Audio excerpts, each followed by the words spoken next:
لوگوں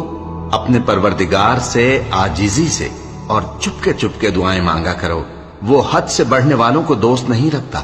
اور ملک میں اصلاح کے بعد خرابی نہ کرنا،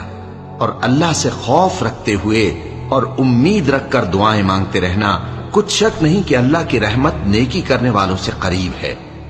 اور وہی تو ہے جو اپنی رحمت یعنی بارش سے پہلے ہواؤں کو خوشخبری بنا کر بھیجتا ہے، یہاں تک کہ جب وہ بھاری بھاری بادلوں کو اٹھا لاتی ہے تو ہم اس کو ایک مری ہوئی بستی کی طرف ہانک دیتے ہیں، پھر بادل سے بارش برساتے ہیں، پھر بارش سے ہر طرح کے پھل پیدا کرتے ہیں۔ اسی طرح ہم مردوں کو زمین سے زندہ کر کے باہر نکالیں گے۔ یہ آیات اس لیے بیان کی جاتی ہیں تاکہ تم نصیحت حاصل کرو۔ اور جو زمین پاکیزہ ہے اس میں سے سبزہ بھی پروردگار کے حکم سے نفیس ہی نکلتا ہے، اور جو خراب ہے اس میں سے جو کچھ نکلتا ہے ناقص ہوتا ہے۔